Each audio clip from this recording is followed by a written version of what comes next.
Olá, pessoal, tudo bem? Um grande abraço para você ligado aqui no LAC Concursos, o maior site de videoaulas do Brasil, quiçá das Américas. E para desespero da concorrência, Edenilson Moraes está na área e se derrubar é pênalti. E a gente vem dando sequência ao nosso projeto Magistério, que visa a sua qualificação, que visa a sua preparação para esses concursos públicos. A gente continua preparando o aspecto relacionado com história. E hoje a gente começa a discutir um livro muito importante que foi publicado há alguns anos e que é uma ferramenta de apoio fundamental para o aprimoramento dos professores de história. Trata-se do livro Novos Temas nas Aulas de História. Hoje a gente vai trabalhar alguns conceitos, alguns aspectos que são abordados na referida obra. Então, vamos lá. Vamos começar falando sobre a chamada História Integrada. Professor Edenilson, do que trata especificamente a chamada História Integrada? Ora, ela vai tratar, basicamente, do estudo da história geral e da história do Brasil de forma integrada, evidentemente. Ou seja, a história geral e a história do Brasil vão ser tratadas de forma conjunta. Deixa eu explicar melhor. O professor, quando vai trabalhar com a história integrada, deve necessariamente promover uma inserção do Brasil dentro do contexto internacional. Vamos dar um exemplo. Se o professor estiver trabalhando com o início do processo de colonização do Brasil, com o estabelecimento da administração colonial a partir do sistema de capitanias hereditárias e depois o sistema de governo geral, evidentemente que o professor vai ter que apresentar o contexto histórico internacional, marcado pela expansão marítima, as chamadas grandes navegações, que tem como resultado o processo de colonização do Novo Mundo.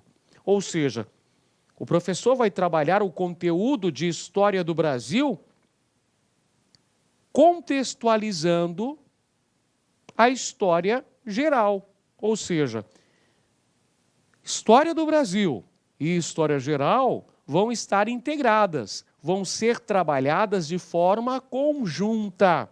Isso faz com que o aluno tenha uma visão global, perceba a integração, a inserção do Brasil no cenário mundial.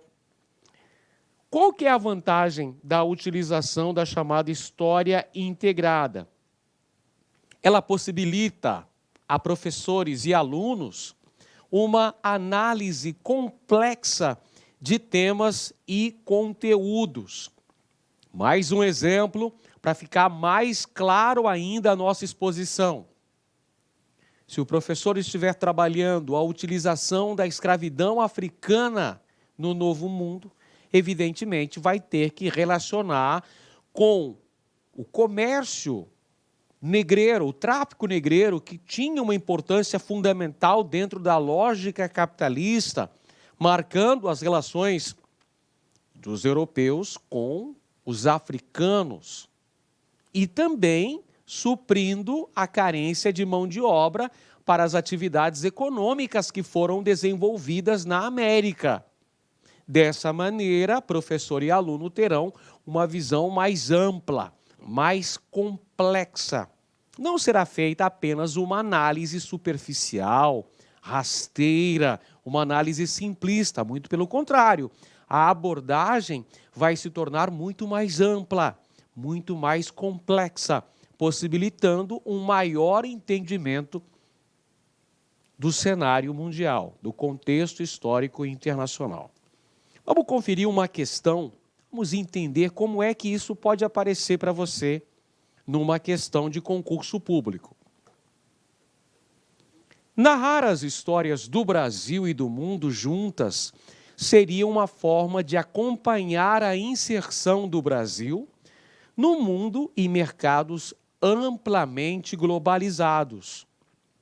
Uma tentativa de justificar e entender historicamente a participação do Brasil nas teias das relações estabelecidas entre os países.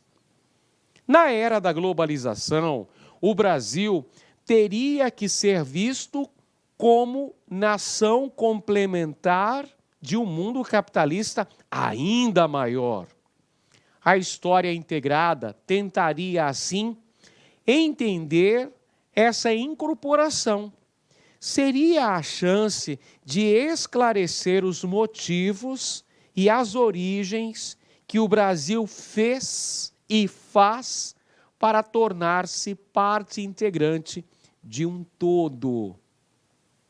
Este fragmento foi extraído da obra Novos Temas nas Aulas de História, que é justamente o livro que nós estamos trabalhando na aula de hoje, e este é um texto escrito pelo historiador Marcos Vinícius de Moraes, falando sobre a importância do trabalho com a chamada História Integrada, a inserção do Brasil no cenário internacional.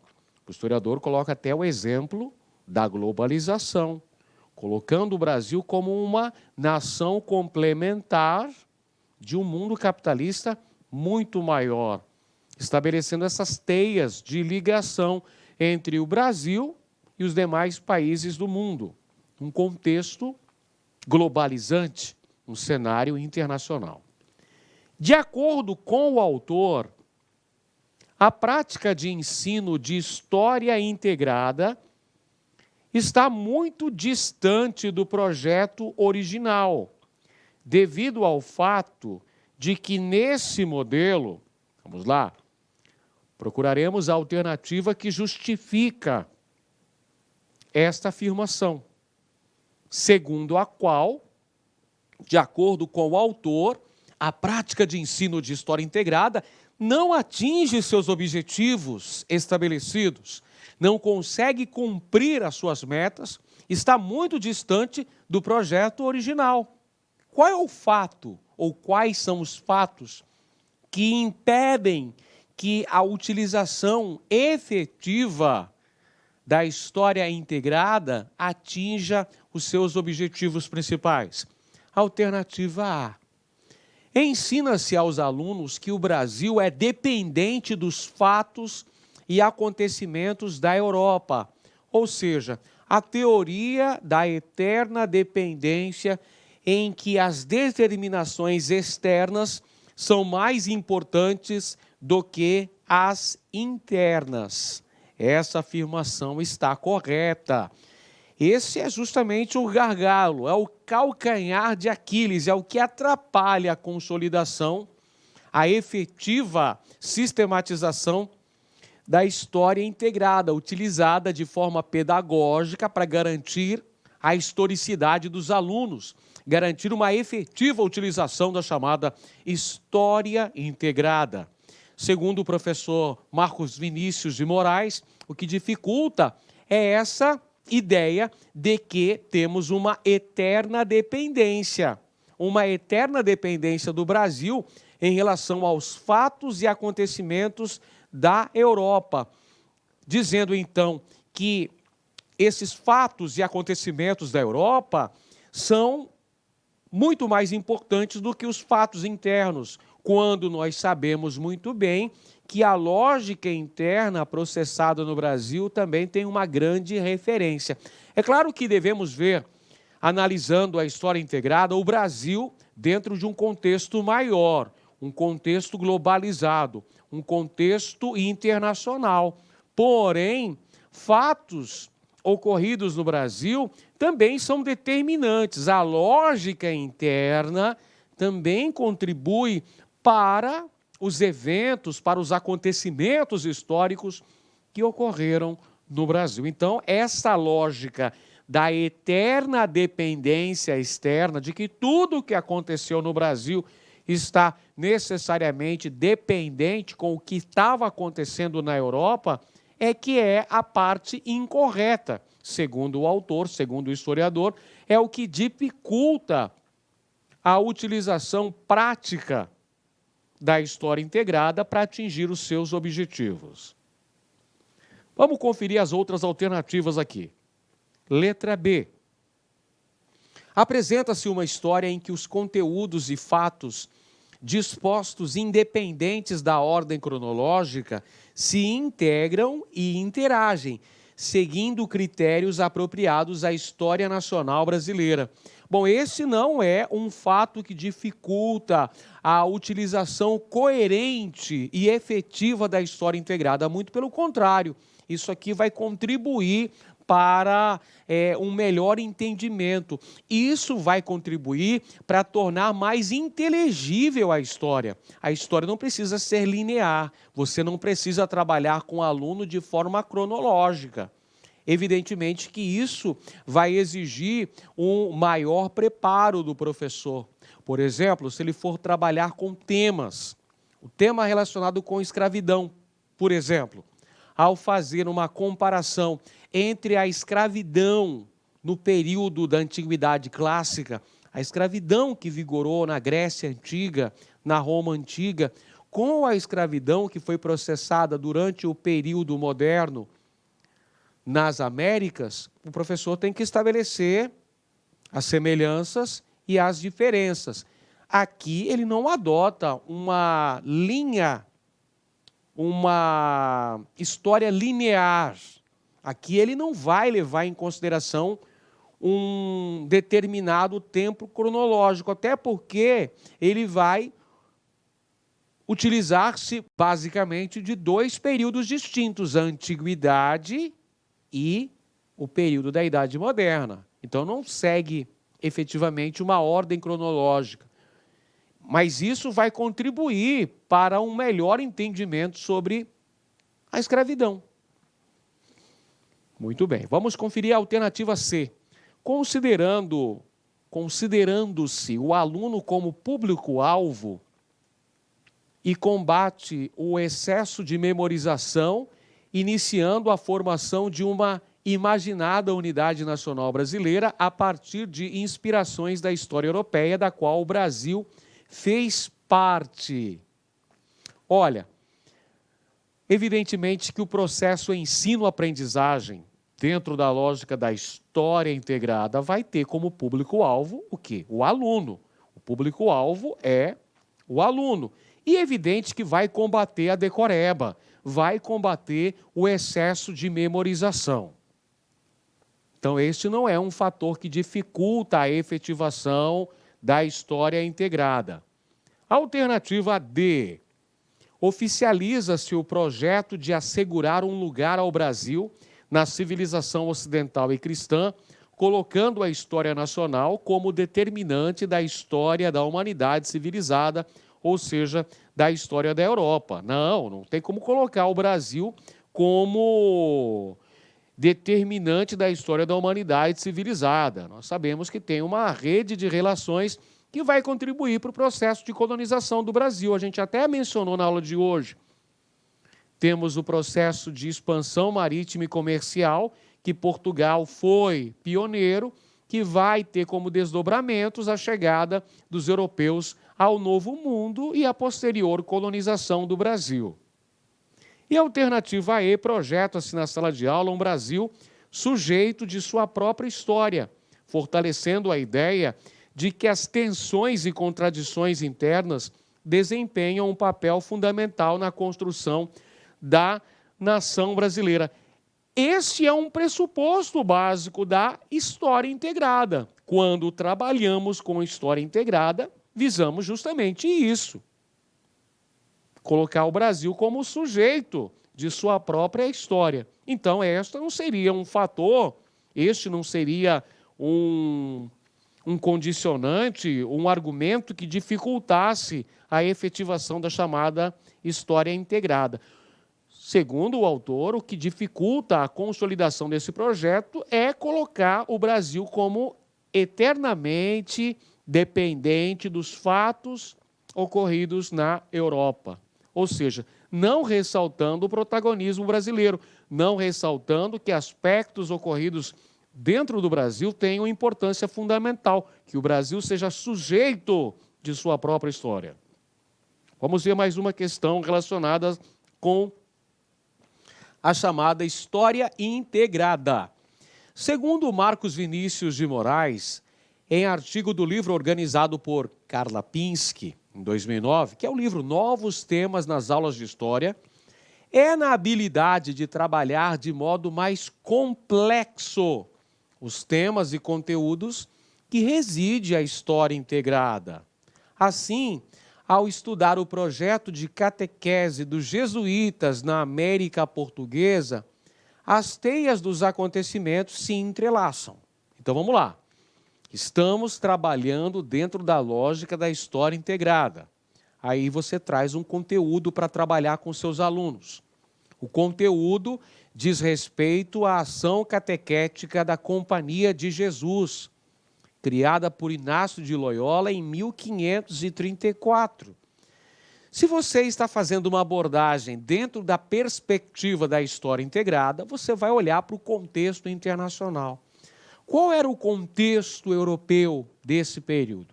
Era marcado pelas chamadas reformas protestantes, a quebra da unidade cristã na Europa Ocidental, o surgimento de novas religiões cristãs, o luteranismo, o calvinismo, o anglicanismo. Dentro desse processo, em que a Igreja Católica perdia força consideravelmente na Europa, perdia adeptos, perdia fiéis para as novas religiões cristãs, a Igreja também tratou de organizar-se internamente.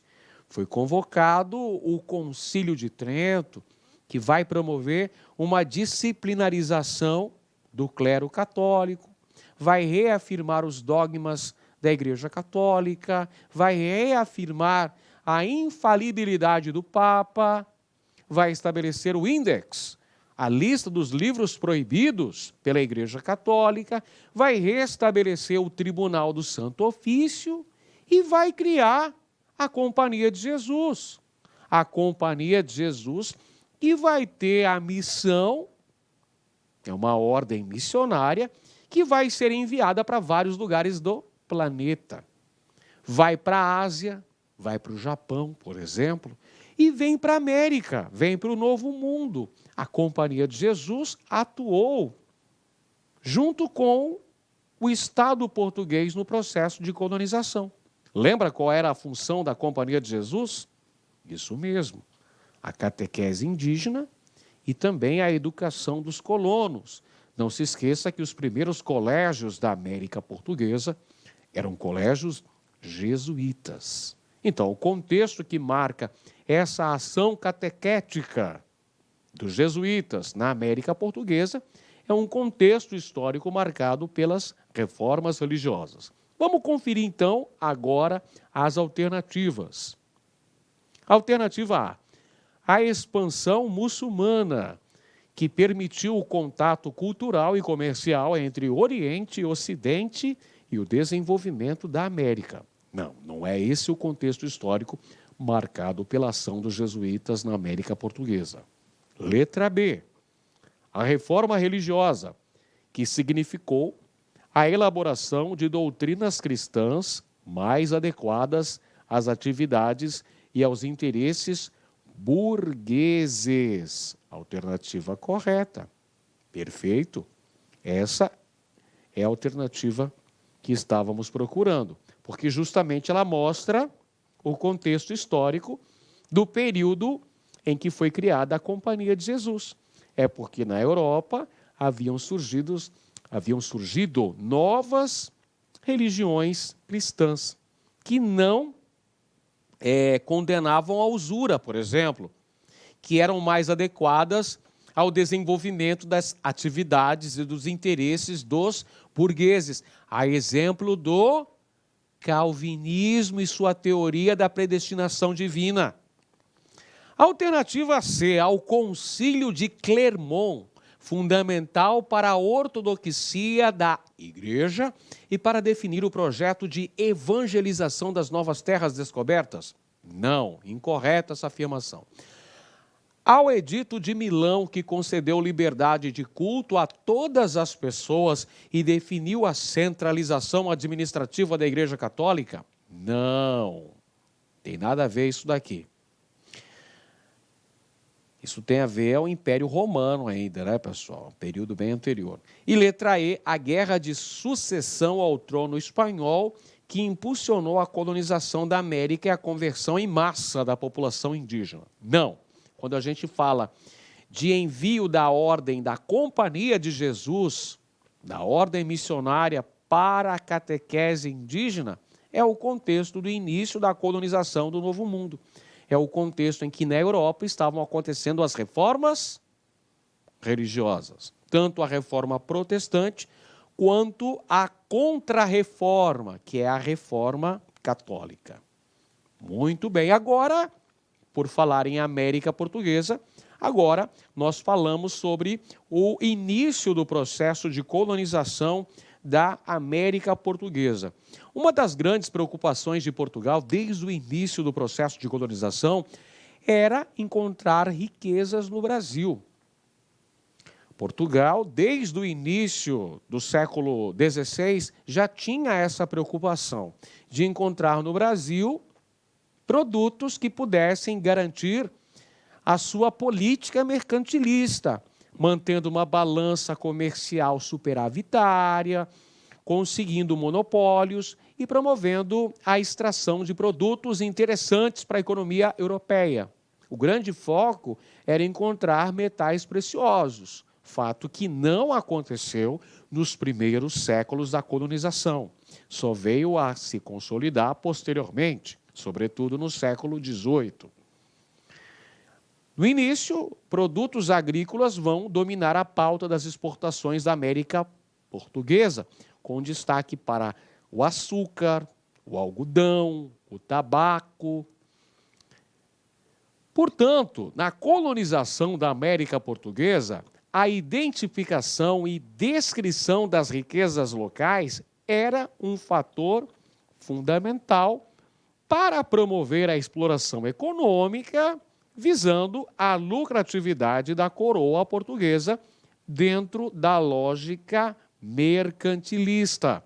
Lembrando que o mercantilismo é um conjunto de práticas que foram adotadas pelos Estados europeus no contexto da Idade Moderna, baseada na intervenção do Estado na economia, na manutenção de uma balança comercial favorável, na prática de monopólios e protecionismo alfandegário. Em relação à exploração colonial do Brasil, a nossa querida América Portuguesa, vigorava a prática do chamado pacto colonial, ou seja, o direito de exclusividade portuguesa sobre a exploração econômica de sua colônia. Vamos conferir uma questão relacionada a isso. Os colonizadores do Novo Mundo instituíram a prática de identificar e descrever minuciosamente as riquezas naturais dos ambientes geográficos conquistados e propagaram os estudos dos recursos naturais para fins comerciais. A partir do texto, pode-se afirmar que a produção desse acervo documental no âmbito da administração da América Portuguesa visava o quê, pessoal? Olha só, o texto nos apresentou a grande preocupação da administração colonial portuguesa era justamente promover a identificação e a notificação das potencialidades econômicas da América Portuguesa, manter isso visando fins comerciais, manter isso estritamente sob o controle metropolitano. Então, qual que é o objetivo dessa identificação, dessa descrição minuciosa das riquezas naturais dos ambientes geográficos conquistados? Podemos até, inclusive, citar uma obra que tem uma grande preocupação com isso, que é a obra do padre jesuíta Antonil, Cultura e Opulência do Brasil por suas drogas e minas, publicada em 1711. fazendo uma descrição minuciosa das potencialidades econômicas do Brasil. Qual era o fim disso? Promover uma melhor administração da exploração econômica das riquezas encontradas e garantir a lucratividade para a coroa portuguesa. Ou seja, tudo isso dentro de uma lógica calcada pelo mercantilismo. Então vamos lá, pessoal. Alternativa A. Critica a intervenção do homem no mundo que o cercava? Muito pelo contrário, vai incentivar a intervenção do homem para a exploração dessas riquezas. Letra B. Relaciona-se à interação do homem com o seu meio ambiente? Não, não necessariamente, porque vai denotar uma grande preocupação com a exploração econômica, não uma preocupação com o meio ambiente. A exemplo do que ocorreu com a exploração do pau-brasil. A Mata Atlântica foi praticamente devastada, que o interesse que falava mais alto não era o ecológico. O interesse que estava na pauta, que estava na agenda do dia, era o quê? A exploração econômica, era a obtenção de riquezas. Muito bem, a alternativa C. Insere-se na lógica do pensamento marxista, dominante nesse período? É lógico que não podemos cometer esse erro de anacronismo. Como é que nós podemos falar que o pensamento marxista estava em voga no século XVI e XVII, se ele surge só na metade do século XIX? Então é completamente anacrônico. Alternativa D de dado, resulta das crenças de que o homem controla todas as forças naturais? Não é exatamente isso. Como é que o homem vai controlar todas as forças naturais? Resposta correta, portanto, faz parte da lógica do sistema colonial e da mentalidade mercantilista. A identificação, a descrição minuciosa das riquezas encontradas no Brasil, pau-brasil, cana-de-açúcar, algodão, tabaco, cacau, drogas do sertão, ouro, diamantes, tudo isso visava garantir um melhor aproveitamento dessas riquezas. Tudo isso visava consolidar o sistema colonial dentro dessa lógica marcada pelo mercantilismo. Muito bem. Vamos para mais um tópico aqui relativo aos novos temas nas aulas de história. História da ciência e tecnologia. A história da ciência e tecnologia vai ter como uma de suas preocupações a análise da produção do conhecimento científico ao longo da história. Ao longo de todos os períodos da história da humanidade, passamos por muitas transformações. Evidentemente que a ciência e a tecnologia evoluiu da pré-história até os dias atuais. Então, a tarefa da história da ciência e tecnologia vai ser promover uma análise criteriosa da produção do conhecimento científico, demonstrando os avanços técnico-científicos da humanidade ao longo de sua existência, apresentando essa rica dialética, essa rica relação sociedade, ciência e tecnologia. Vamos ver como é que isso pode ser trabalhado na sala de aula. É tarefa da história da ciência e tecnologia reconstruir a produção dos conhecimentos científicos como atividade humana, discutir como tal atividade cresce, desenvolve-se, expande-se, é influenciada pelos seres humanos e suas aspirações, sejam elas materiais, intelectuais ou mesmo espirituais.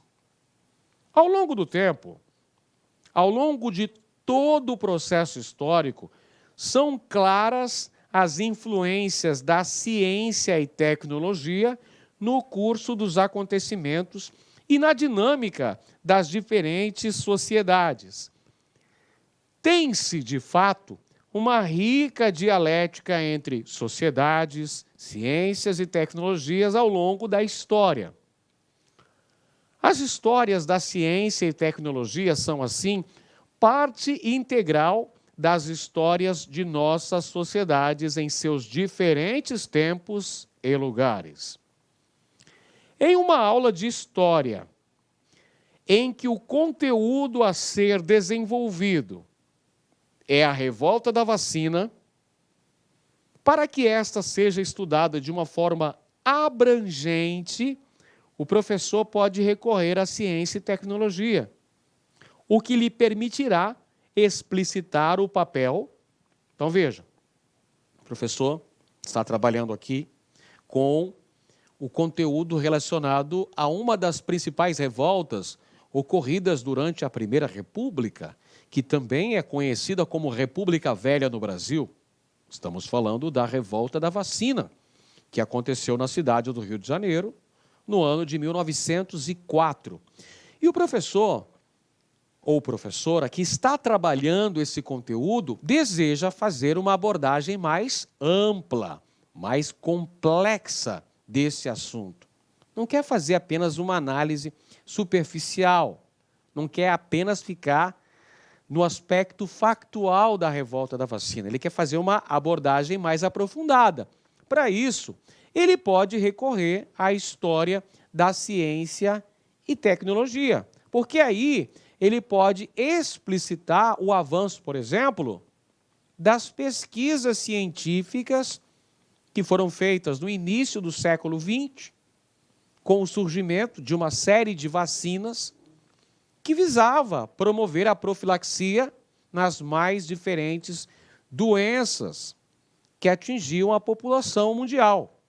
Em destaque a população brasileira da então capital da República, o Rio de Janeiro, assolada por uma série de doenças, tais como a varíola, a malária, a febre amarela, doenças que causavam baixas demográficas.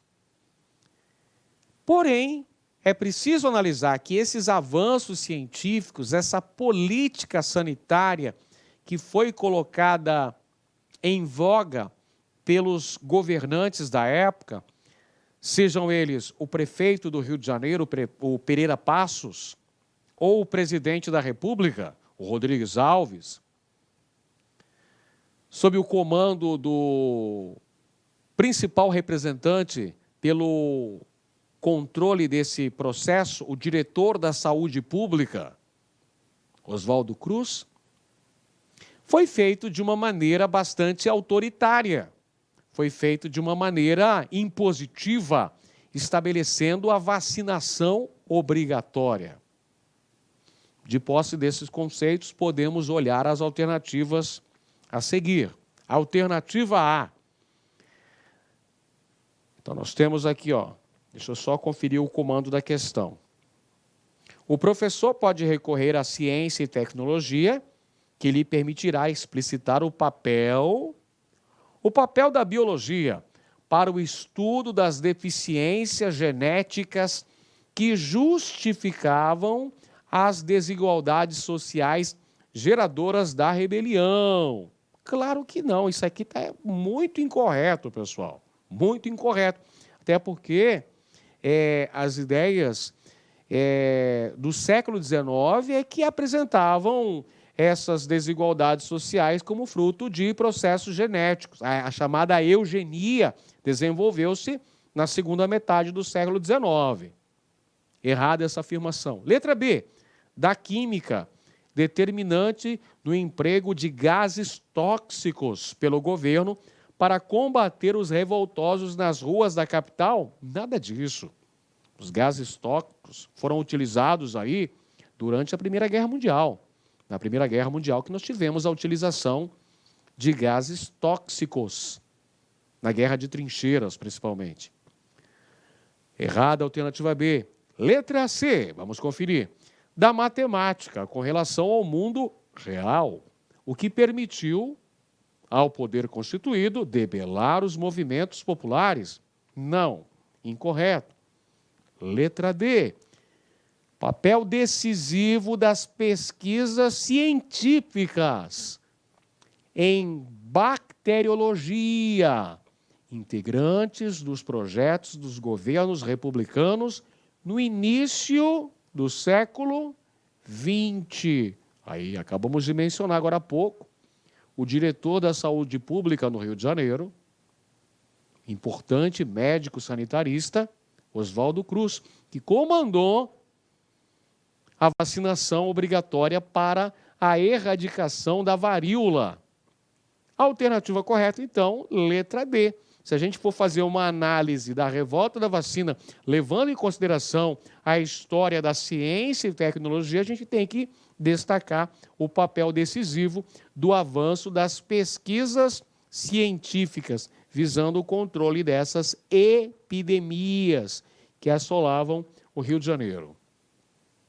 E letra E, determinante da higiene e da medicina, o que contribuiu para o declínio da taxa de mortalidade com a imunização da população pobre. Nada disso. Até porque todos seriam vacinados, não só a população pobre. Todos. Era vacinação obrigatória, desde os recém-nascidos até os idosos. Toda a sociedade deveria ser imunizada. Perfeito? Maravilha, pessoal. Na próxima aula eu volto com novos assuntos relacionados a essa obra. Novos temas nas aulas de história. Mais uma obra que vale a pena você ter na sua estante literária, que vale a pena você ler para poder preparar de uma maneira mais consistente as suas aulas. Um grande abraço e até a próxima. Clique like.